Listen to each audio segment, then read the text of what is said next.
La dissertation est l'un des 2 exercices proposés lors de l'épreuve écrite du bac de français général. Tu as le choix entre réaliser un commentaire de texte ou une dissertation. La dernière version des programmes de français invite à réaliser une dissertation sur une œuvre au programme de l'année de première. Il s'agit d'une réflexion littéraire argumentée et construite, fondée sur l'analyse précise d'une œuvre et s'appuyant sur les textes du parcours associé. C'est un exercice qui suscite souvent de l'inquiétude. Pourtant, avec une bonne méthode, il est facile de le réussir. Allez, c'est parti pour la méthode facile de la dissertation.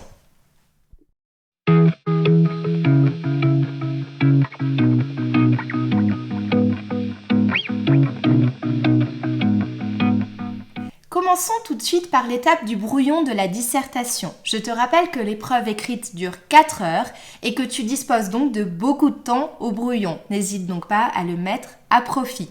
La première étape au brouillon, c'est d'analyser le sujet qui t'est proposé. Le sujet peut être une question ou une consigne. Il peut s'appuyer sur une citation d'auteur ou de critique. Je t'invite dans un premier temps à recopier le sujet sur une feuille de brouillon, à souligner les mots-clés, à trouver des synonymes, à dégager l'implicite et enfin à reformuler le sujet avec tes propres mots. Cette étape est cruciale pour la compréhension du sujet de dissertation et ne doit surtout pas être effectuée trop rapidement. Un exemple de sujet de dissertation. La fable est-elle un bon moyen pour dire des vérités sur le monde ? Ce sujet est intéressant parce qu'il oppose 2 mots-clés. La fable d'un côté, qui renvoie plutôt à l'univers de la fiction, à ce qui est créé, ce qui est imaginaire, et d'un autre côté le mot vérité au pluriel, qui renvoie à la notion d'universalité. Cette opposition apparente entre fable et vérité est à mettre en évidence dans le développement de la dissertation. Enfin, un 3e mot-clé, ou plutôt groupe nominal clé, bon moyen. C'est un groupe nominal qui nous invite à nous interroger si la fable est un support efficace pour délivrer des messages à portée universelle. Dans un second temps, une fois que tu as terminé l'analyse du sujet, tu peux passer à la mobilisation de tes connaissances sur l'œuvre. Le sujet porte forcément sur une œuvre que tu connais, que tu as travaillée en cours. C'est un super atout pour toi, n'est-ce pas ? Tu sais donc beaucoup de choses à son sujet et c'est le moment de les exploiter. Tu vas donc pouvoir mobiliser des éléments de réponse en te rappelant d'exemples précis. Tu peux évidemment utiliser les textes étudiés en explication linéaire que tu maîtrises bien, mais pas seulement. Ton devoir final devra vraiment montrer une explication, une maîtrise plutôt globale de l'œuvre et du parcours associé. 3e étape du brouillon, l'élaboration de la problématique. C'est la question essentielle à laquelle tout ton devoir va devoir répondre. Elle correspond évidemment au problème soulevé par le sujet de dissertation que tu vas analyser tout à l'heure. Pour le sujet de dissertation suivant, le mariage de Figaro fait toute sa place au personnage de Vallée. S'agit-il cependant d'un renversement des rapports de pouvoir ? La problématique pourrait être: la mise en scène d'un personnage de Vallée hors du commun conduit-elle à une remise en cause du pouvoir ? Elle peut aussi prendre la forme d'une interrogation indirecte. On peut se demander si la mise en scène d'un personnage de Vallée hors du commun conduit à une remise en cause du pouvoir. Une fois qu'on a terminé la problématique, on va pouvoir construire le plan qui répond à la problématique. Il existe 2 grandes catégories de plans possibles. Le plan dialectique qui met en évidence une contradiction qu'il s'agit de dépasser et le plan analytique qui examine différents aspects du sujet en suivant une progression du plus simple au plus complexe. Ton plan de dissertation doit être organisé en 2 ou 3 grandes parties. Il doit suivre la progression de ta réflexion. Les différentes grandes parties doivent vraiment s'enchaîner de manière cohérente et logique. Une petite astuce pour gagner du temps par la suite est de déjà formuler des phrases au brouillon pour les titres de tes grandes parties. Du coup, tu n'auras qu'à recopier les phrases telles quelles sur ton devoir. C'est un super gain de temps. Une fois que tu as tes grandes parties, il va falloir que tu détailles ce plan en trouvant pour chaque grande partie 2 ou 3 sous-parties. Chaque sous-partie correspond à un nouvel argument. On imagine que les grandes parties sont des thèses et que les sous-parties sont des arguments. Et à l'intérieur de ces sous-parties, qui sont des paragraphes, on va trouver des exemples précis issus de l'œuvre. Un rappel important, la différence entre argument et exemple. Un argument, c'est une idée générale, tandis qu'un exemple est un cas particulier d'un ou plusieurs textes. Un exemple de sujet de dissertation. Le nouveau n'est pas une mode, c'est une valeur. Tout usage, tout langage ancien est immédiatement compromis, déclare Roland Barthes dans Le plaisir du texte. Vous vous demanderez si la recherche du nouveau et le refus d'un langage ancien correspondent à la démarche des poètes que vous avez étudiés. Vous vous appuierez sur le recueil poétique Alcool de Louis Aragon et sur le parcours associé étudié en classe. Pour ce sujet de dissertation, la problématique pourrait être « La nouveauté est-elle la valeur indispensable à tout langage poétique ?» Le plan attendu est un plan dialectique, puisqu'on va discuter la thèse, qui est la suivante, la nouveauté comme valeur indispensable au langage poétique. On y va pour un exemple de plan avec les grandes parties et les sous-parties. Axe 1. La recherche du nouveau préside à la création poétique. C'était la thèse contenue dans le sujet de dissertation. Sous-partie A. Le poète renouvelle les thèmes poétiques. Par exemple, la ville d'Anzone.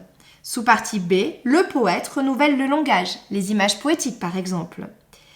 On passe à l'axe 2. Pour se renouveler, il faut connaître le passé. Le langage ancien nourrit le poète. Là, je suis en train de montrer une limite à la thèse énoncée dans le premier axe. Sous-partie A, certains thèmes sont récurrents, comme l'expression des sentiments.